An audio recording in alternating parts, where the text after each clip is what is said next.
Good morning, ladies and gentlemen of the jury. The evidence in this case will show that on January 10th of 2002, Marlyne Johnson was brutally bludgeoned to death in her home.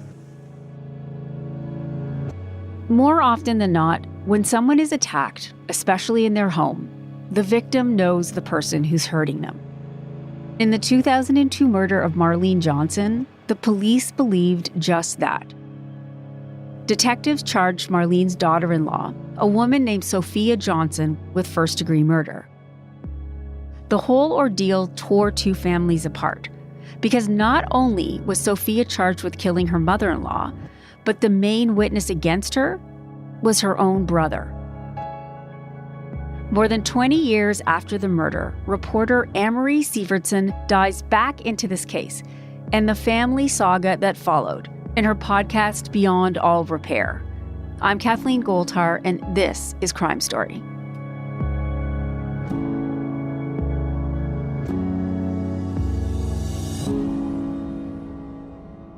Amory, welcome to the podcast. Thank you so much. It's great to be here. It's so nice to have you. And wow, to say that there are twists and turns is understating the fact. And you do an absolutely brilliant job storytelling, bringing us in and us feeling comfortable in one place and then emotionally having to switch with you, which I thought was really a treat. And I'll nod my cap to your capacity to tell this story. It was great.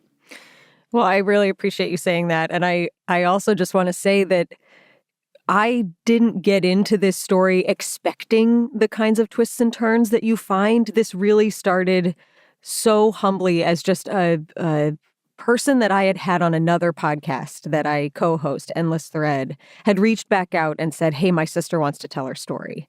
And so it really started as, okay, I'll, sit down, Sure. do a pre-interview with her. I'll sit down. We'll see what this is all about. And I knew that there was a murder at the center of this story. I knew that this woman had been charged with murder. Right. But the rest of it from there was really me just hearing her out. And I request the case file and I say, okay, I'm going to try to talk to everybody. I'm going to try to read everything and hopefully the pieces all line up. But I didn't know what was coming. That's not why I started it. And so the kind of the mind jumble that the listener goes on is just the one that I went on, you know, and it is wild in retrospect that it happened like that. But that's how it did unfolded. Yeah. And that's what's so great about a podcast. You can do those things. But let's start with the murder at the center, because that really is why you started talking in the first place about this. So her name was Marlyne Johnson. Can you describe her and, unfortunately, her murder? Sure. So Marlyne was 58 years old. Her friends describe her as this nature-loving, sweeter than pie, super generous woman who loved hiking and loved the birds and fed all of the wild animals around her house and had 2 pet birds. And she had a son named Brad, who was in his mid-30s at the time, and Brad and his new wife, Sophia, were expecting their first child, and Marlyne could not wait to be a grandmother. She was so excited. She had decorated the nursery with her daughter-in-law. And then on January 10th, 2002, she goes out to a yoga class in the morning. She stops at the grocery store on her way home, and she's going to be going over to Sophia, her daughter-in-law and son's house later that day for lunch. And she doesn't show up. She's supposed to be there at 1:30, and she never shows. And so what Sophia tells me is, she starts kind of freaking out because this is a very punctual woman. And she calls her husband, who calls his dad, Marlene's husband at the time. Nobody knows where she is.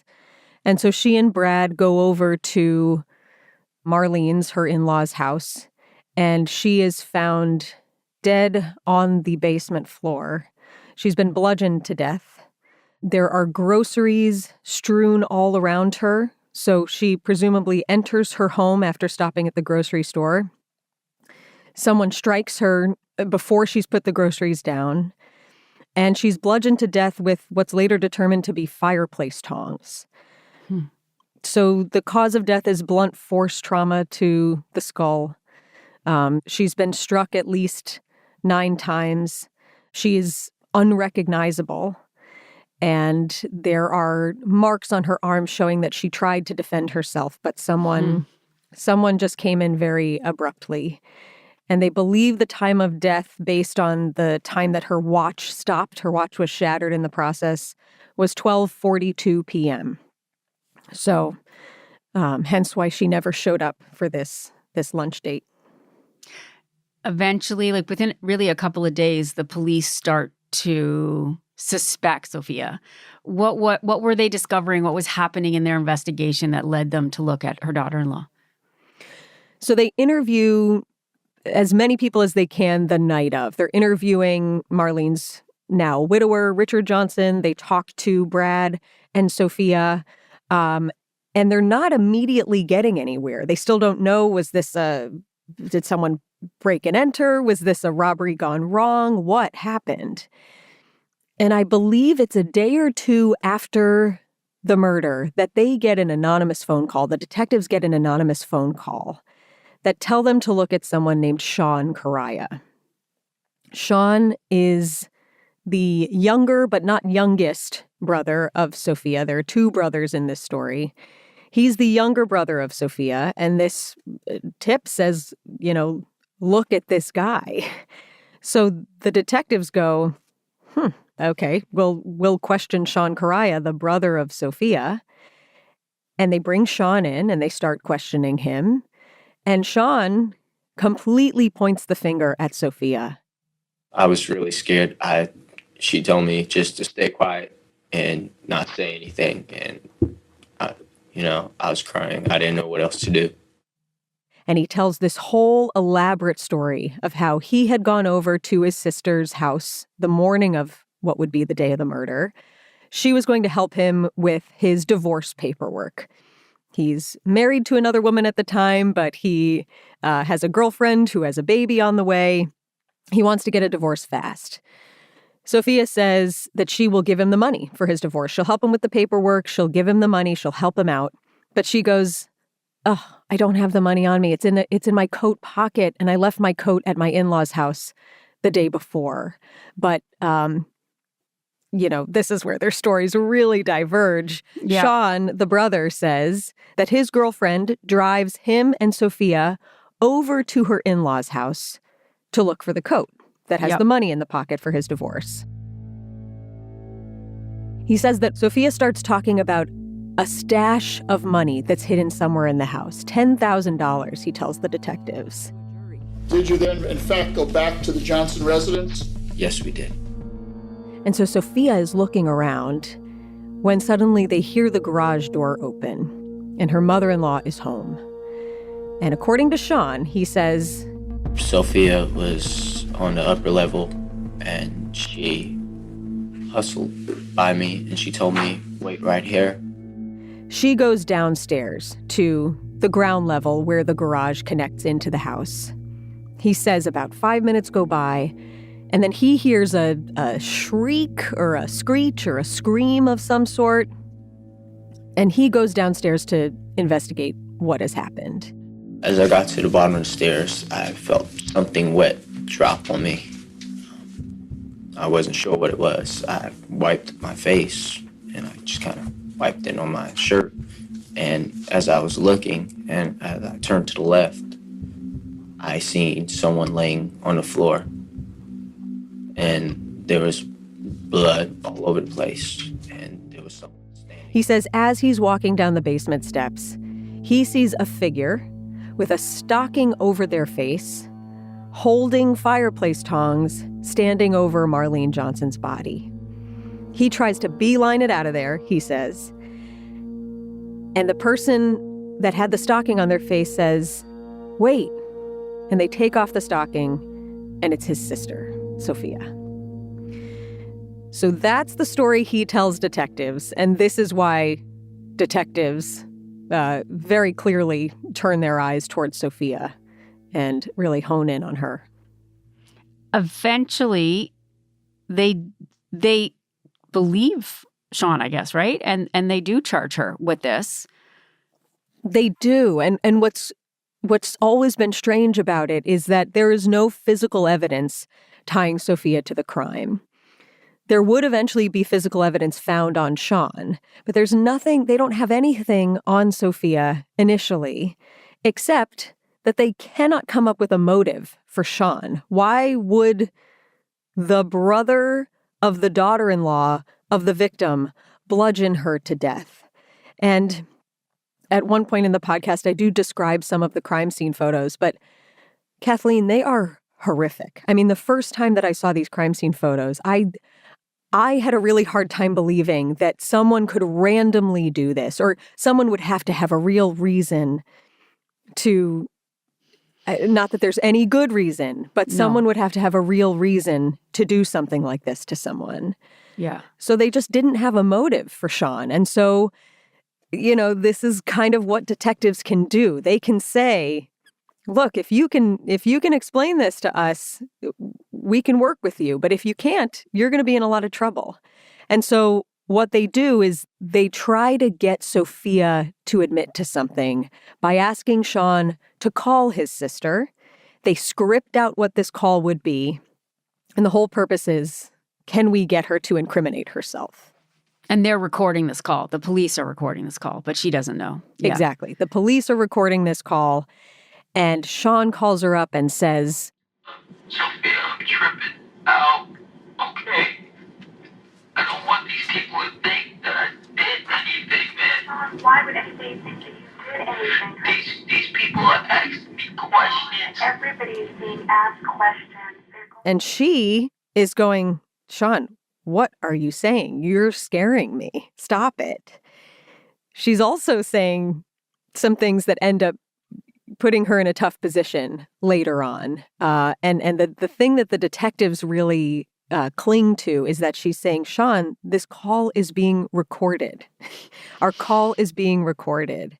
And he says, how would you know that? And she says, they're probably recording all our calls. They're looking at everybody, Sean. She's really trying to calm him down because he's clearly freaking out in this moment. And she is freaking out at the fact that he's freaking out because, according to her, she's going, wait a minute, does he know something? It sounds like he's saying he did something here. He had something to do with this. Yeah. So it's a very confusing call that detectives ultimately say, she knows that we're recording? This doesn't look good for her. You do this job of sort of switching gears, at least at this point, where you bring Sean, the Correa family in, and sort of the upbringing in to make us start to feel like something's really off here, that Sean has to be lying about something, because there's a real backstory to the family. So can you give us a sense of who they were and why we're not going to just automatically believe what the police had to say?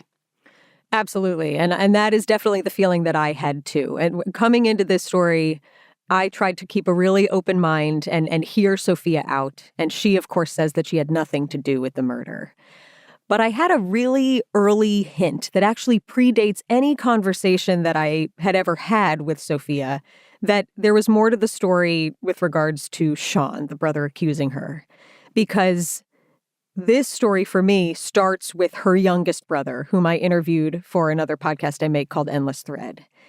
And when he first told me that when at the time he was 13 years old, his sister is accused of brutally murdering her mother-in-law, he also tells me that it's his other brother, Sean, who's pointing the finger at Sophia. And he says to me, he would do anything to save his own skin, so I definitely don't trust his testimony. And Shane, this youngest brother, is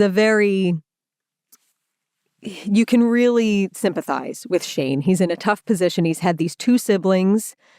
Sophia, his sister, has basically raised him. They've grown up in this very turbulent household where the father is, the children all say that he's verbally abusive. They say that he's physically abusive. Shane is a meticulous record keeper and has documentation of times that he called the police on his father, says that his father tried to pull a knife on him or hit him. He has a psych evaluation that was done of the family around the time that the parents were officially getting divorced. And so you know that this was a turbulent household.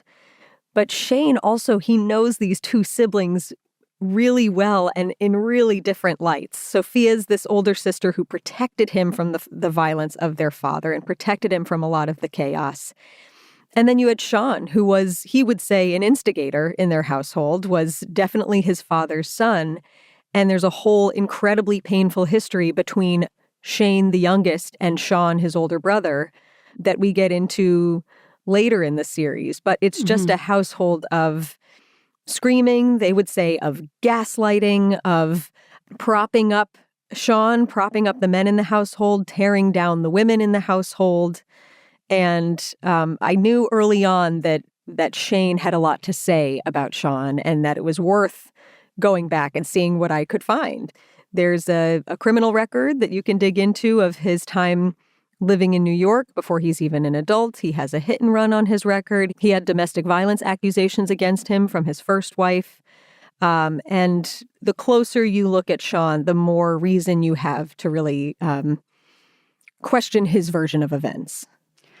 But none of that showed up in court, right? So Sophia goes to trial for the first time, but the jury, no one hears about the complicated nature of their relationship other than, he's put on the stand as this great guy who happened to just walk in and see a murder.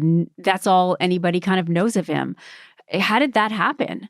Yeah. And I just want to say, one of the most illuminating things about digging into this case that we all maybe kind of know, but it's only until you're looking at a very specific example you realize any jury is only ever hearing a part of the story. Yeah. And the public is only ever hearing a part of what happened in that courtroom, a part of what happened in the pretrial hearings before that. We're never getting the whole story. It's always more complicated than that. And in the case of Sean, you have Sophia's defense attorney who really fought like hell to have a lot of his kind of turbulent background and the record that I brought up, have a lot of that stuff included in the trial to be able to tell the jury, look, this is a problematic guy. And he doesn't need to have known Marlyne Johnson or have a reason to have wanted Marlyne Johnson dead to have killed her, because he's shown a pattern of being desperate for money, of violence, of lying, of not taking responsibility. He had a really turbulent relationship with Sophia, and they were estranged up until very shortly before the murder itself. She's trying to really paint this picture of Sean that truly you need to know before you make a decision about which one of these siblings is telling the truth in a case that is such a he said, she said. And the prosecutor says that's all a smear campaign. All of that might be true about Sean. It has nothing to do with this actual murder and whether or not he was involved in this actual murder. So you can't paint my client out to be a bad guy if none of that has to do with the events of January 10th, 2002. And none of that information, none of that backstory around Sean is allowed into the trial, which means the jury never knew who he was. And the jury finds her guilty. They do. They do find her guilty. Sophia does not take the stand in her own defense in that trial, so they never hear her version of events. They hear Sean's side. They don't have a motive for Sean. They do have a motive for Sophia because there's a lot of other information about her that is allowed into the trial, including a financial crime. And so the prosecution is able to really lay out this desperate woman in financial trouble who killed her mother-in-law in order to get her money. And I looked at the jury, and I could see that they were listening to what he was saying, but I couldn't move.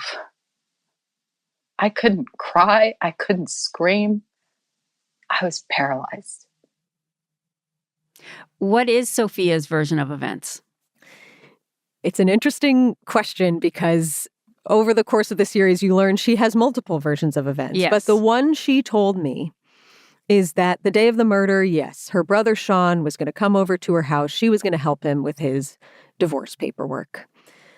They're going through the paperwork. He needs the money. She realizes, oh, I don't have it. It's in the coat that's at my mother-in-law's house. I must have left it there the night before. I asked her, this is all happening in Washington in January, which is cold. How do you forget your coat? Yeah. Washington State. Let's just make it. It's not Washington, Good. D.C. Yep. Washington which State. is a different place. They're both cold in They're January. both cold. But yes, Fair. Washington State. Yeah. And she says, oh, I know why. I know why I left the coat. Because my in-laws had a bad marriage. They were fighting all the time. And there was a big fight the night before Marlyne was killed over the fact that Richard had been drinking and gambling again. Or she Richard is Marlene's husband. Yes, Richard was Marlene's husband. Thank you. So Marlyne and Richard have this big fight the night before Marlyne is killed, according to Sophia, about the fact that he's drinking and gambling again, which was the source of a lot of consternation in their marriage before that. And so she's spent the whole day at her mother-in-law's house, watching movies, playing dress-up, doing the kinds of things that she and her mother-in-law, whom she says she was really close with, just doing what they would do. When Brad, her husband, comes to pick Sophia up from the in-laws' house, she says, they've been fighting. We got to get out of here. It's not pretty. And they just book it out of there, which is why she says she forgets the coat. So she is at home. She doesn't have the money, so Sean leaves. He has to get to work. She's just at home getting ready for lunch. She's going to have Marlyne over to her house for lunch. She takes some meat out of the freezer to defrost. And then she says she's just at home sitting in the nursery that she and Marlyne had recently decorated for her baby who's due in a few months. She's listening to loud music, which she says she would normally do at home, listen to loud music and sing along to it. And she's just sitting in the rocking chair, having a chill mid-morning, early afternoon before Marlyne comes over for lunch. And then the two of them were going to hang out. And then Marlyne was going to drive her to a doctor's appointment she had later that afternoon. But then, at a certain point in the afternoon, Marlyne has not shown up for lunch. Sophia starts getting really concerned. And she calls Brad and says, we need to go check on your mom. So she and Brad end up heading over to the in-laws' house, and that's when they find Marlyne. When they find her. Mm-hmm. And speaking of the baby, she's quite pregnant. She goes to prison for how long? What is she serving? Well, first she's 6 months, about 6 months pregnant at the time of the murder. She gives birth still in jail because the trial doesn't start until the following year. Oh, okay. But once she is convicted, she's sentenced to 43 years. 43 years. And she gives birth to a little boy that to this day, unless there's an update, she never sees again, except for the time that she gave birth to him. Yeah, that's right. That's still the case, that she's never met this son. My son turned 19 years old yesterday. Never met him. Don't know anything really about him. The only thing he will ever know is that I was accused. His grandmother is dead. This is my legacy. This is forever my legacy. She gives birth. She spends about 40 minutes with her son after giving birth. And then Brad and his new girlfriend, he already had a new girlfriend 3 months after his wife is arrested for his mom's murder. Brad and his girlfriend come to pick her son up, and she hasn't seen him since.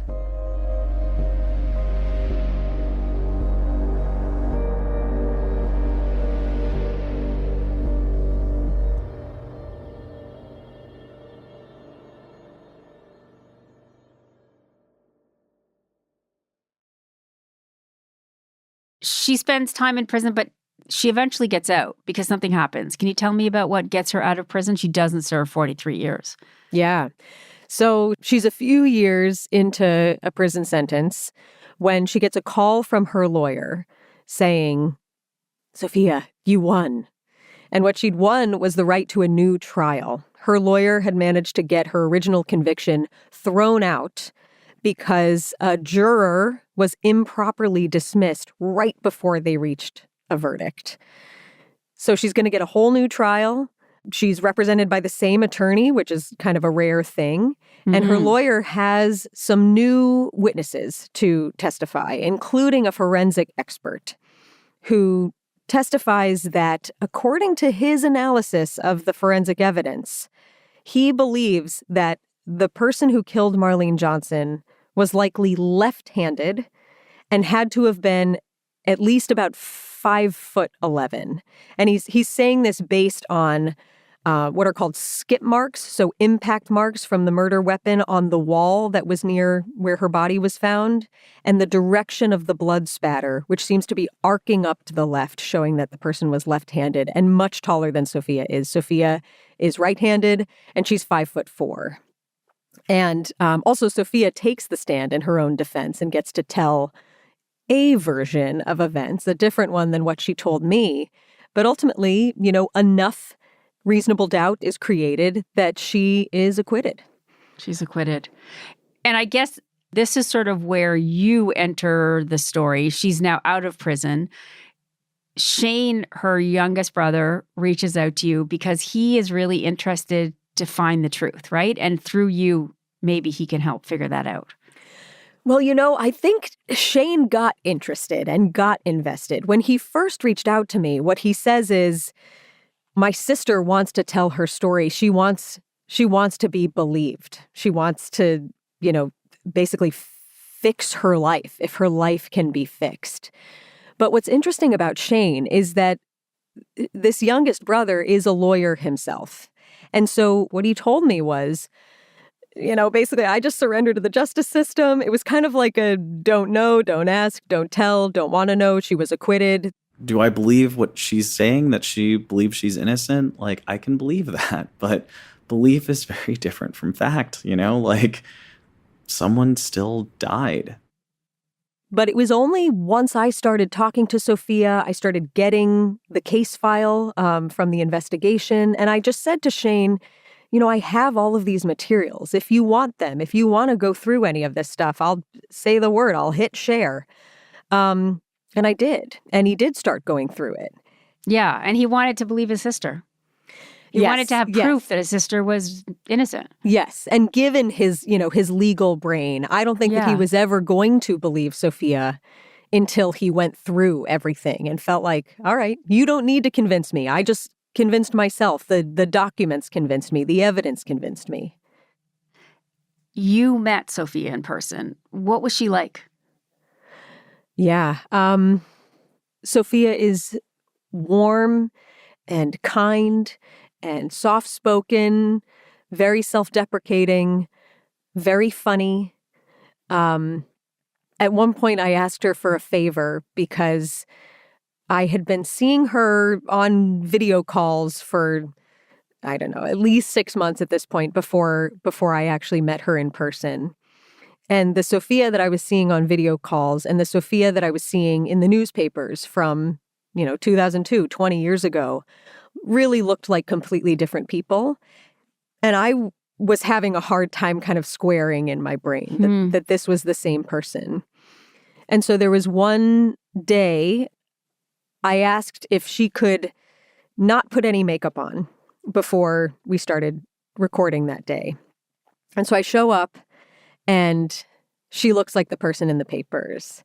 And I watched her put on her makeup because she really loves makeup. It's, she is a very girly girl. She loves makeup. And she loves makeup in part because she's she's self-conscious. Who among us isn't? But she's self-conscious about her appearance, but also when she puts on makeup, she really feels like she's putting on a mask and a shield from the rest of the world. This world that she would say has just beaten her down and treated her unfairly and not believed her and thinks she might be a murderer. And when she puts on makeup and puts herself together, she feels like she doesn't have to be that person anymore. She can be anyone, and she has another shot.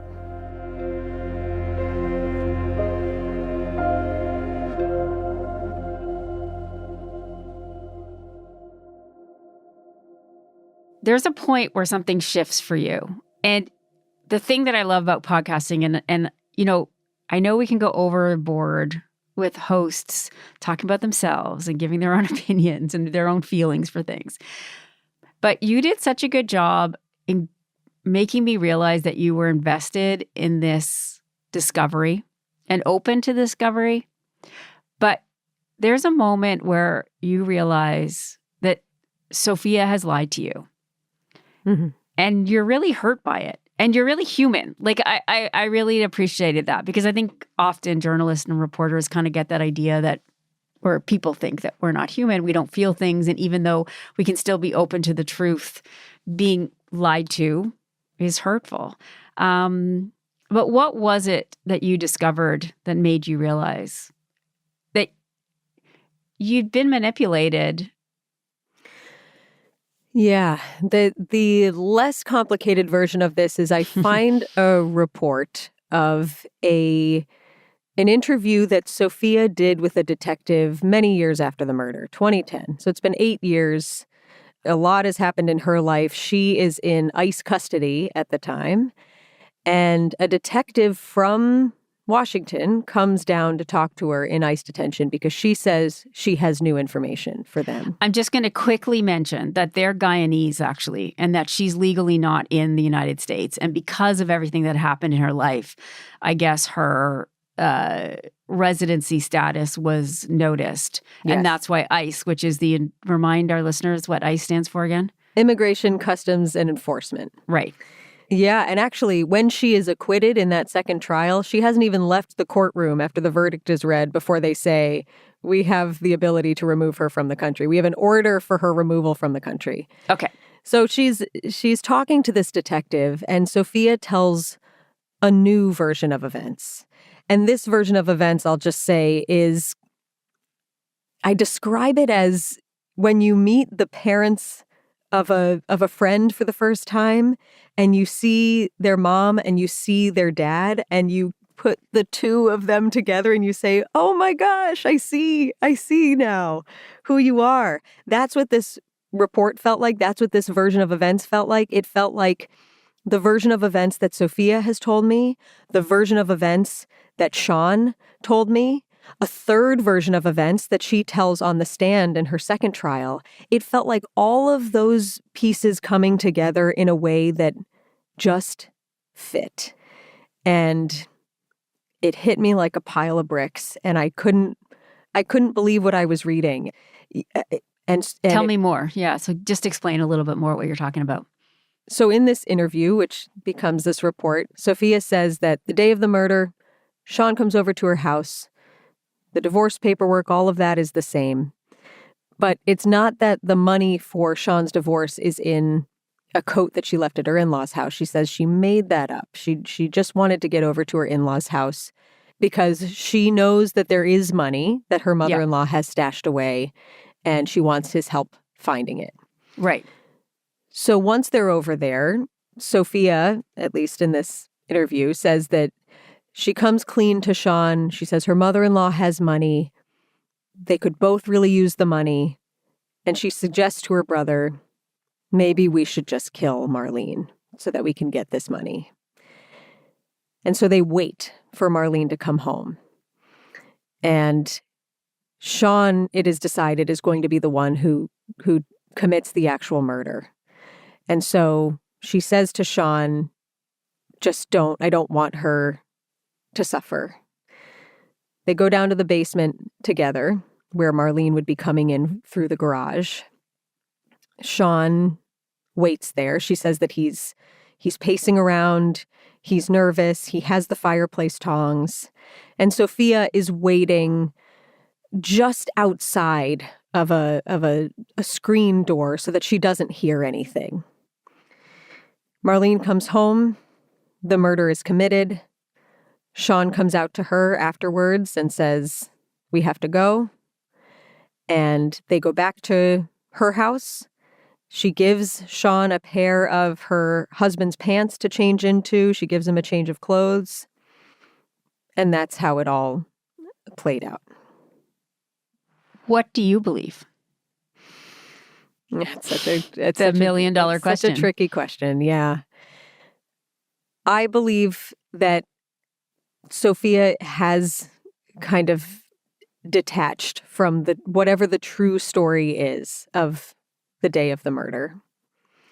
And, I was talking earlier about that call that was recorded between Sean and Sophia a few days after the murder. And there are things on that call, not just Sophia saying that She suspects the call is being recorded. But I had listened to that call so many times, Kathleen, and I had, until I read this report, I had always heard that call a certain way. I had always heard the more panicked sounding Sophia of, what is my brother saying? The concern that she had for her brother. And after reading this report, which just kind of crumples up reality and twists it and throws it away, or at least the versions that I had heard of the story from Sophia leading up to this point, I went back and listened to that call again, really with new ears. And suddenly what I heard on that call were all the things that Sophia didn't say. When Sean is trying to really lay out the story of, he says, Sophia, I think they know. That's one of the things he says earliest in the call. I think they know, Sophia. Don't say anything over the phone. Sophia, I think they know. Over the phone. And Sophia goes, mm-mm, don't say anything over the phone. And that mm-mm, it just hit me in a totally new way that before he said anything, really, he says, I think they know. And she goes, mm-mm, she is clearly trying to shut him up. Yeah. So where I land is, I don't know what happened that day. Nobody actually knows what happened that day, except for, I believe, Sophia and Sean. But I do land in a place of feeling like Sophia has not told me the whole story.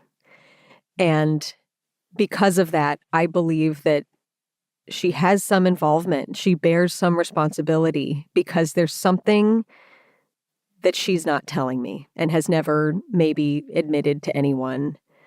And it's really hard for me to come to that conclusion. It still feels hard. I still feel this like tightening in my chest at saying it out loud. But I can't feel any other way after what I have read and now what I've heard, knowing what I know. You talk so much to Sophia. Did you talk to her about it afterwards? What did she say? Well, that's another thing that plays into me feeling like, she either just has never told me the truth or she has detached herself from the actual truth and has come to tell herself and now believe a different truth, quote unquote truth. Yeah. Because when I present her with the report, I first lay out the version of events that's in the report without telling her where exactly it's come from. So I say, I've gotten a document that has a new version of events. And I detail it all out for her. And she says, where did this come from? I've actually never heard this version before. And I said, you. It came from you. This is what you told the detective. You put it in writing in this report. There's a handwritten version of this version of events in that report. Her first response is absolutely not. So it was 2010. It could be that she doesn't remember the handwritten confession, but she claimed to have no memory of it. Incredible. And it just started to get really hard to still cling to the idea and maybe the hope, because as you said, I did go into this. I go into any interview with any source with an open mind. You have to, if they don't feel like you believe them, and if you don't allow yourself the space to actually believe them, you're not giving them a shot at telling the truth. So yeah, it was really hard to. Well, you broke through confirmation bias, which is like, we heard you do that. And it is such a hard thing to do no matter what. And I don't think we hang on to that because we want to. We hang on to that because we've believed it ourselves. So to allow yourself to think, oh, maybe I was wrong is a hard thing. And it's brave that you did it publicly. Well, I appreciate you saying that. this gets out there. Clearly, you are unsure what Sophia did. You're unsure what Sean did. How did the family respond? What are you hearing about from them? So I have not heard from or spoken to Sophia since the last episode came out. I have heard from Morgan, her partner, who I'm assuming was doing the communicating on their behalf. I'm assuming what he sent to me, they probably wrote together. They feel betrayed. I can understand completely why they feel that way. In the first episode, you hear part of my first conversation with Sophia where I lay out that I really cannot root for people in this series. I can only root for the truth. And that's a line that I tried to redraw and redraw and redraw over the course of working on this. And still, when you spend 3+ years talking to someone and talking every day, and Sophia has shared the most painful episodes of her life with me. Even if there is a line there is a closeness, and there is just a level of trust that I get why that feels like a betrayal. Yeah. So she has not spoken to me. Morgan has expressed that that disappointment thoroughly.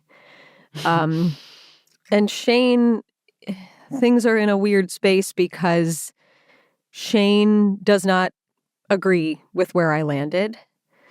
He takes issue with the fact that I say that I think she was involved and that I don't think she was telling me the whole truth at the end. And Shane also feels like I could have more firmly said at the end that I believe Sean was the murderer. I think he wanted me to say that. And I don't say that. You learn a lot about Sean, and that doesn't mean that I don't feel that way, but you learn a lot about Sean. You also hear the lead detective, who is a key figure in the podcast. You hear how he feels at the end, and you hear him admit that they would have had a much stronger case going after Sean in the first place instead of Sophia, and that he does believe that Sean committed the murder. But my reason for not absolutely throwing the book at Sean in the end, it wasn't informed by anything other than this story started with Sophia. This was a story about whether Sophia was telling the truth, whether Sophia could rebuild her life, whether they got it all wrong. And I don't think that everything was wrong. I think that the truth has been too twisted to know what exactly happened. Well, I'm grateful for the work you put in, for the rabbit hole you went down. I think it's great work, and thank you for joining me. Thank you so much for having me, Kathleen. It's been great.